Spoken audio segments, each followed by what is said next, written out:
ជំរាបសួរនិងសួស្តីប្រិយមិត្តទាំងអស់គ្នាថ្ងៃនេះអេដមីនបានលើកយករឿងមកសម្រាប់ចែកជូនប្រិយមិត្តទាំងអស់គ្នាទស្សនាកំសាន្តមុននឹងចូលទៅដល់សាច់រឿងសូមប្រិយមិត្តទាំងអស់គ្នាកុំភ្លេចជួយចុច Like Subscribe ចុចសញ្ញាកណ្ដឹងឲ្យអេដមីនម្នាក់មួយផងបើអេដមីនសម្រាប់ទៅមានពាក្យពេចន៍ខុសឆ្គងសូមខន្តីអភ័យទោសឲ្យអេដមីនផងណាអញ្ចឹងកុំឲ្យខាត់ពេលយូរយើងចូលទៅដល់សាច់រឿងយើងទាំងអស់គ្នាតពីភពមុនបន្ទាប់ពីលោកឃឹមត្រូវបានគេបញ្ជូនខ្លួនទៅប្រទេសកូរ៉េខាងជើងវិញលោកឃឹមក៏ត្រូវបានគេធ្វើទរណកម្មយ៉ាងខ្លាំងព្រោះតែពួកគេសាកសួរចម្លើយថែមទាំងចង់ដឹងព័ត៌មានលម្អិតនិងឈ្មោះអ្នកដឹកនាំនៅប្រទេសកូរ៉េខាងត្បូងរីឯលោកឃឹមវិញទោះបីជាត្រូវគេធ្វើទរណកម្មគ្រប់បែបយ៉ាងក៏គាត់មិនព្រមនិយាយអ្វីទាំងអស់ប្រាប់គេនោះទេលោកឃឹមគាត់តែងតែនឹកឃើញកូនស្រីរបស់គាត់និងពាក្យសម្ដីដែលប្រពន្ធរបស់គាត់ផ្ដាច់ផ្ដាំជាលើកចុងក្រោយដើម្បីគេចវេសពីការឈឺចាប់ទាំងអស់ហ្នឹងប៉ុន្តែអ្នកធ្វើទរណកម្មលោកឃឹមបែរជានិយាយមើលងាយកូនស្រីលោកឃឹមនៅមុខលោកឃឹមនឹងហ្មងណាដល់តែអញ្ចឹងលោកឃឹមទ្រាំមិនបានក៏ចាត់ការគេចោលតែម្ដងបន្ទាប់ពីលោកឃឹមបើកទ្វារបន្ទប់ចេញមកលោកឃឹមគាត់ក៏បានជួបជាមួយនឹងលោកនាយកខាងនិងមេបញ្ជាការដែលមានតំណែងធំជាងគេនៅប្រទេសកូរ៉េខាងជើងនឹងទៀតតាមការពិតរឿងរ៉ាវដែលបានកើតឡើងទាំងអស់ចំពោះលោកឃឹមគឺជាការរៀបចំរបស់ពួកគេហ្នឹងណាមេបញ្ជាការធំក៏បាននិយាយទៅកាន់លោកឃឹមថាខ្ញុំចង់ឲ្យលោកធ្វើភារកិច្ចចុងក្រោយមួយបើសិនជាលោកធ្វើការងារនេះបានសម្រេចខ្ញុំនឹងដោះលែងលោកនិងកូនស្រីរបស់លោកឲ្យរស់នៅមានសេរីភាពជុំគ្នាវិញមិនត្រឹមតែប៉ុណ្ណោះខ្ញុំនឹងផ្ដល់ជីវិតថ្មីឲ្យអ្នកទាំងពីរទៀតផងលោកឃឹមគ្រាន់តែលើបែបហ្នឹងគាត់ក៏ចាប់អារម្មណ៍សំណៅមួយនឹងដែររួចគេក៏និយាយប្រាប់លោកឃឹមថាភារកិច្ចដែលលោកត្រូវធ្វើគឺលោកត្រូវការពារមន្ត្រីជាន់ខ្ពស់របស់កូរ៉េខាងជើងម្នាក់ដែលគាត់បានទម្លាក់ខ្លួននៅក្នុងប្រទេសចិនហើយពេលនេះគាត់បានតាក់ទងទៅប្រទេសកូរ៉េខាងត្បូងដើម្បីស្នើសុំស្នាក់អាស្រ័យជាបណ្ដោះអាសន្នសិនប៉ុន្តែវាចៃដន្យខ្លាំងណាស់ព្រោះវាមកចំពេលដែលប្រទេសទាំងពីរកំពុងតែមានការប្រជុំជាមួយគ្នាដូច្នេះយើងមិនអាចឲ្យប្រទេសកូរ៉េខាងជើងដឹងពីព័ត៌មាននេះជាដាច់ខាតព្រោះបើសិនជាពួកគេបានដឹងការប្រជុំលើកនេះវាប្រកាសជាបរាជ័យជាមិនខានឡើយរីឯតួនាទីរបស់លោកគឺត្រូវការពារមន្ត្រីជាន់ខ្ពស់ម្នាក់នេះឲ្យបានរហូតដល់ការប្រជុំត្រូវបញ្ចប់ចំណែកលោកឃឹមនៅពេលបានស្ដាប់ដឹងការងារទាំងអស់នឹងហើយគាត់ក៏យល់ព្រមធ្វើការងារនឹងតែម្ដងប៉ុន្តែលោកឃឹមគាត់និយាយថា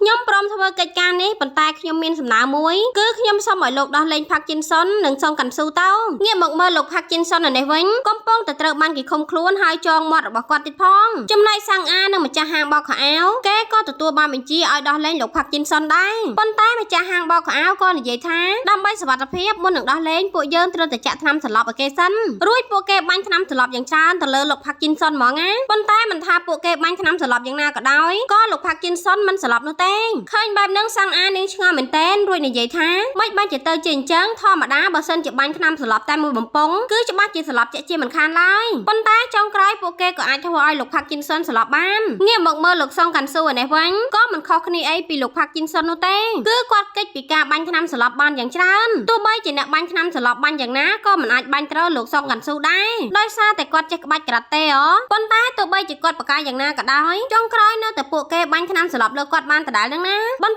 មកពួកគាត់ទាំងពីរនាក់ក៏ត្រូវបានគេចងហើយដាក់លើឡានរួចក៏យកគាត់ទៅបោះចោលនៅកន្លែងយ៉ាងឆ្ងាយលុះពេលលោកសុងកាន់ស៊ូដឹងខ្លួនឡើងគាត់ក៏រអ៊ូថាមិនក៏ចាំបាច់ធ្វើអញ្ចឹងមុននឹងក្រោយដោះលែងដដែលដោះលែងគ្នាស្រួលទៅវាងាប់មែនទេមិនដឹងជាអាលោកនាយកខាងហ្នឹងគុំឯងនៅថ្នាក់ណានោះទេរួចលោកសុងកាន់ស៊ូក៏បានវង្វល់ខ្លួនដើម្បីទៅយកកូនសោមកចាក់ខ្នោះដៃគាត់ពេលដែលគាត់ចាក់សោដៃរបស់គាត់រួចគាត់ក៏បានយកដៃទៅស្ទាបច្របល់របស់លោកផាក់ជីនសុនពេលដែលដឹងថាលោកផាក់ជីនសុនមិនទាន់ដឹងខ្លួនគាត់ក៏យកកូនសោទៅបោះចោលឡើងឆ្ងាយព្រោះតែចង់ធ្វើបាបបន្តមកលោកសុងកាន់ស៊ូក៏បានទៅសុំជំនួយពីលោកយាយម្នាក់ក្រោយពីសួរនាំរួចគាត់ក៏បានដឹងថាពេលនេះគាត់ត្រូវបានគេយកមកបោះចោលនៅហេណាំដែលជាទីក្រុងតូចមួយតាមជាយដែនក្នុងប្រទេសកូរ៉េខាងជើងហ្វេនមានឆ្ងល់អត់ហេតុអីបានជាអេដមីនកំពុងតែសម្រាយសំឡេងអេដមីនបដោគឺដោយសារតែអេដមីនឆ្លូតទឹកអញ្ចឹងយើងចូលសាច់រឿងរបស់យើងវិញម្ដងរួចលោកសុងកាន់ស៊ូក៏ឈររអ៊ូតែម្នាក់ឯងថាបើកឡានយកគ្នាមកបោះចោលដល់ហេណាំព្រោះតែចង់ធ្វើបាបគ្នាមែនទេមិនយូរប៉ុន្មានលោកផាក់ជីនសុនក៏បានតាមមកដល់កន្លែងហ្នឹងដែរ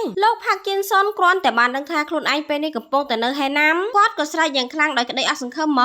ងងាកមកមើលលោកនាយកខាងឯនេះវិញគេកំពុងតែអង្គុយញ៉ាំកាហ្វេយ៉ាងសប្បាយដោយក្តីពេញចិត្តដោយសារតែបានសងសឹកជាមួយនឹងលោកសុងកាន់ស៊ូហើយនឹងលោកផាក់ជីនសុនវិញមូលហេតុដោយសារតែគាត់ខឹងលោកសុងកាន់ស៊ូយកលុយរបស់គាត់ទៅចាយអស់ឡើងច្រើនហ្នឹងណាងាកមកមើលលោកប្រធានជួឯនេះវិញគាត់កំពុងតែអង្គុយញ៉ាំស្រាថែមទាំងនឹកឃើញរឿងដែលគាត់ត្រូវលោកឃឹមធ្វើបាបកាលពីមុនដោយក្តីខឹងនឹងគុំគួនយ៉ាងខ្លាំងខណៈពេលហ្នឹងស្រាប់តែមានសារផ្ញើចូលមកទូរស័ព្ទរបស់គាត់ដោយបបួលគាត់ទៅលេងវាយកូនហ្គោលពេល ដែលលោកប្រធានជួមកដល់ក៏បានជួបជាមួយនឹងបរិសុទ្ធចំណាស់ម្នាក់ហើយពួកគេទាំងពីរនាក់ក៏អង្គុយពិភាក្សាគ្នាអំពីរឿងរីសតរបស់លោកប្រធានជួដែលគេប្រើវាទុកជាកន្លែងទទួលភ្ញៀវមកពីកូរ៉េខាងជើងមិនត្រឹមតែប៉ុណ្ណោះពួកគេថែមទាំងនិយាយពីរឿងលោកខេមនិងមានជីពីអ្នកឪពុកកូនរបស់គេទៀតផងលោកតាម្នាក់ហ្នឹងគាត់មានឈ្មោះថាសសហើយគាត់ក៏និយាយប្រាប់លោកប្រធានជួបន្ថែមទៀតថាខ្ញុំមានបំណងចង់ដោះស្រាយរឿងពីអ្នកឪពុកកូនគេនឹងឲ្យលោកដែរតែនៅពេលដែលខ្ញុំស្រាវជ្រាវមើលប្រវត្តិរបស់ពួកគេទាំងពីរនាក់ហើយបែរជាមិនឃើញព័ត៌មានរបស់ពួកគេទាំងពីរនាក់នោះទេវាហាក់បីដូចជាពួកគេទាំងពីរនាក់មានរូបរាងពិតប្រាកដនៅក្នុងប្រព័ន្ធហ្នឹងណាងាកមកមើលលោក Parkinson ឯនេះវិញគាត់ព្យាយាមដើររហូតមកដល់ផ្ទះរបស់គា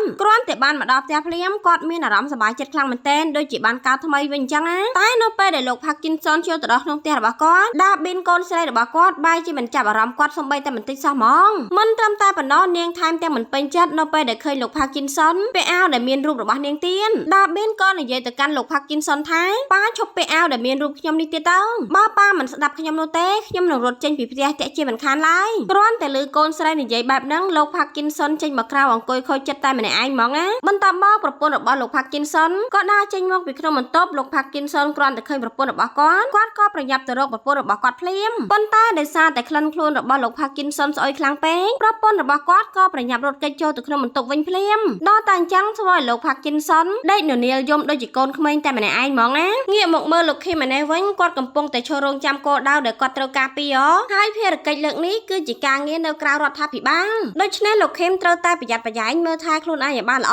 រីឯអ្នកដែលលោក Kim ត្រូវការពីនោះគឺជាលោករដ្ឋមន្ត្រីរីហើយហេតុផលដែលលោករដ្ឋមន្ត្រីរីចាក់ចេញពីប្រទេសកូរ៉េខាងជើងគឺវាមានពាក់ព័ន្ធពីរឿងដែលបានកើតឡើងកាលពី20ឆ្នាំមុននៅពេលដែលលោករដ្ឋមន្ត្រីរីបញ្ជាឲ្យលោក Kim និងមិត្តភ័ក្តិរបស់គាត់ចេញទៅបំពេញបេសកកម្មហើយពេលនោះលោករដ្ឋមន្ត្រីរីក៏បានបញ្ចេញព័ត៌មានដើម្បីធ្វើឲ្យបេសកកម្មរបស់លោក Kim បរាជ័យក្នុងគោលបំណងគាត់ចង់ឡើងស្នងតំណែងជានាយករដ្ឋមន្ត្រីថ្មីដល់សប្តាហ៍ថ្ងៃនេះនឹងណាដល់តែអញ្ចឹងធ្វើឲ្យលោក Kim ខឹងជាមួយនឹងលោករីនឹងខ្លាំងមែនទែនព្រោះលោករីគឺជាដើមហេតុធ្វើឲ្យចុងខ្វាំងមិត្តភ័ក្តិរបស់គាត់ស្លាប់តែដើម្បីតែកូនស្រីរបស់គាត់លោក Kim ក៏ត្រូវតែធ្វើតាមទូនាទីរបស់គាត់ដែរបន្ទាប់មកលោក Kim ក៏បើកឡាននាំលោករីចូលមកដល់កន្លែងលាក់ខ្លួនពេលដែលមកដល់ស្រាប់តែសាំងអាជាមួយនឹងម្ចាស់ហាងបោកខោអាវក៏ចេញមកទទួលដោយសារតែពួកគេទាំងពីរនាក់ក៏ជាអ្នកចូលរួមក្នុងបេសកកម្មការងារនឹងដូចគ្នាដែរងាកមកមើលមីនជីឯនេះវិញក៏ត្រូវបានការពារដោយអង្គភាពរបស់លោកនាយកខាងចំណែកលោក Kim ឯនេះក៏ត្រូវបំពេញភារកិច្ចការពារពីសុវត្ថិភាពរបស់លោករីយ៉ាងតឹងតែងខ្លាំងមែនទែនរួចយើងក៏បានឃើញថាលោកនាយករីម្នាក់ហ្នឹងគាត់ហាក់បីដូចជាកំពុងតែលួចដាក់អ្វីម្យ៉ាងចូលទៅក្នុងរាងកាយរបស់គាត់អញ្ចឹងណាងាកមកមើលលោកអ៊ីមដូកយ៉ុនឯនេះវិញគេកំពុងតែលួចយកព័ត៌មានរបស់លោក Kim យកមកលក់ឲ្យលោកប្រធានជូគេនិយាយប្រាប់លោកប្រធានជូថាលោក Kim គឺជាអ្នកទោសដែលរត់គេចចេញពីប្រទេសកូរ៉េខាងជើងហើយក៏ជាមន្ត្រីជាន់ខ្ពស់ម្នាក់ដែលមានរហស្សនាមថា66លោកដឹងទេពេលនេះគេកំពុងតែបំពេញបេសកកម្មការងារដែលត្រូវការពារជនជំនះខ្លួនម្នាក់ដែលមានតំណែងធំទៀតផងមិនត្រឹមតែប៉ុណ្ណោះខ្ញុំថែមទាំងបានលះបង់តំណែងរបស់ខ្ញុំដើម្បីយករឿងទាំងអស់នេះមកលក់ឲ្យលោកនឹងណាងាកមកមើលលោក Parkinson ឯនេះវិញគាត់កំពុងតែអង្គុយញ៉ាំស្រាយ៉ាងសប្បាយចិត្តរីឯលោកសងកាន់ស៊ូក៏និយាយទៅកាន់លោក Parkinson ថាពេលនេះខ្ញុំគ្មានអារម្មណ៍សប្បាយនោះទេដោយសារតែសិស្សរបស់ខ្ញុំគេនាំគ្នាលាឈប់អស់ហើយលោក Parkinson ក៏តបទៅកាន់លោកសងកាន់ស៊ូវិញថាខ្ញុំក៏មិនខកអីពីឯងដូចគ្នាដែរព្រោះពេលនេះខ្ញុំត្រូវបានគេរឹបអូសអាវុធជាទីស្រឡាញ់របស់ខ្ញុំយកទៅអស់ហើយដល់តែអញ្ចឹងពួកគេទាំងពីរនាក់ក៏អង្គុយញ៉ាំស្រាដើម្បីលួងលោមគ្នាទៅវិញទៅមកខណៈពេលហ្នឹងស្រាប់តែសុកទូរស័ព្ទរបស់លោកសងកាន់ស៊ូមានអ្នកទេចូលមកដោយសារតែកូនប្រុសរបស់គាត់ទៅមានរឿងជាមួយនឹងមិត្តភ័ក្តិនៅក្នុងសាលាជាមួយគ្នានឹងណាលើបែបហ្នឹងលោកសងកាន់ស៊ូក៏ប្រញាប់ត្រឡប់មកបដៅកូនប្រុសរបស់គាត់វិញភ្លាមលោកសងកាន់ស៊ូដាក់កូនប្រុសរបស់គាត់មួយជើងដើម្បីប្រដៅនឹងឲ្យគេដឹងពីការឈឺចាប់ពេលដែលត្រូវគេធ្វើបាបតើមានអារម្មណ៍បែបណាលោកពេលលោកសងកាន់ស៊ូប្រដៅកូនប្រុសរួចដើរចេញទៅដោយមិនបានប្រយ័ត្នខ្លួនត្រាប់តែកូនប្រុសរបស់គាត់ឆ្លៀតឱកាសសងសឹកទៅកាន់គាត់វិញឡើងដួលហ្មងណាដល់តែអញ្ចឹងធ្វើឲ្យឪពុកកូនរបស់ពួកគេទាំងពីរនាក់រត់ដេញគ្នាទៅវិញទៅមកឡើងពេញនឹងហ្មងងាកមកមើលនៅក្នុងការប្រជុំរបស់ប្រទេសឯនេះវិញខណៈពេលដែលមេដឹកនាំធំកំពុងតែអង្គុយញ៉ាំបាយជុំគ្នាស្រាប់តែមានកូនចៅរបស់កូរ៉េខាងជើងចូលមករាយការណ៍ប្រាប់គ្នារបស់គេថាលោកនាយករដ្ឋមន្ត្រីរីកំពុងតែលាក់ខ្លួននៅទីនេះឯងគ្រាន់តែលើបែបហ្នឹងមនុស្សរបស់ប្រទេសកូរ៉េខាងជើងគេខឹងយ៉ាងខ្លាំងហើយមិនពេញចិត្តនោះទេមិនត្រឹមតែប៉ុណ្ណោះគេថែមទាំងងើបដើរចេញពីតុអាហារភ្លាមទៀតផងខណៈពេលហ្នឹងស្រាប់តែលោកប្រធានជូបានផ្ដល់ព័ត៌មានដែលពាក់ព័ន្ធជាមួយនឹងលោករីទៀតផង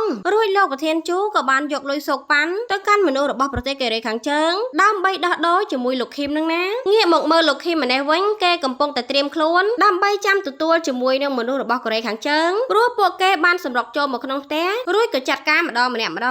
បន្ទាប់មកលោកខេមក៏បានបើកឡាននាំលោករីរត់កេងរីឯក្រុមកូរ៉េខាងជើងក៏បានឃើញដែរដល់តែអញ្ចឹងពួកគេក៏ប្រញាប់បើកឡានទៅតាមលោកខេមគៀកគ្នាហ្មងណាប៉ុន្តែតាមការប៉ັດទៅទាំងអស់ហ្នឹងគឺជាផែនការបើកបញ្ឆោតសោះហ្នឹងណាដោយសារតែលោកខេមកំពុងតែនៅក្នុងផ្ទះដដែលហ្នឹងរីឯអ្នកធ្វើជាបើកឡានបញ្ឆោតចេញទៅគឺជាសាំងអាជាមួយនឹងម្ចាស់ហាងបោកខោអាវបន្ទាប់មកលោកខេមក៏បាននាំលោករីគេចេញទៅតាមផ្លូវម្ខាងទៀតប៉ុន្តែមុនពេលធ្វើដំណើរចេញទៅលោកខេមក៏ចាប់ផ្ដើមមានអារម្មណ៍សង្ស័យថាហេតុអីបានជាខាងប្រទេសកូរ៉េខាងជើងនាំគ្នាព្យាយាមតាមចាប់ខ្លួនលោករីបែបនេះលុះពេលដែលលោកខេមបើកឡានចេញទៅស្រាប់តែមានឡានបើកតាមពីក្រោយគេទៀតប៉ុន្តែចុងក្រោយគ្មានបញ្ហានោះទេដោយសារតែគ្រប់គ្នាក៏អាចគេចខ្លួនចេញមកបានសាំងអានេះវិញនាងក៏ប្រញាប់ទេមកប្រាប់លោកខេមថាខ្ញុំនឹងរាយការណ៍ពីតំណែងការងារចុងក្រោយរបស់ខ្ញុំទៅទីស្នាក់ការធំកណ្ដាលភ្លាមលោកខេមលើបែបហ្នឹងគាត់ក៏ហាមសាំងអាដោយនិយាយប្រាប់នាងថាកុំតន់អារាយការណ៍អីព្រោះខ្ញុំសង្ស័យថាប្រហែលជាមានរនុកក្នុងនៅក្នុងអង្គភាពដូច្នេះយើងត្រូវតែលាក់ការសិនកុំតន់យករឿងនេះទៅប្រាប់អ្នកណាជាដាច់ខាតរហូតដល់ខ្ញុំជាអ្នកតាក់ទងទៅដោយខ្លួនឯង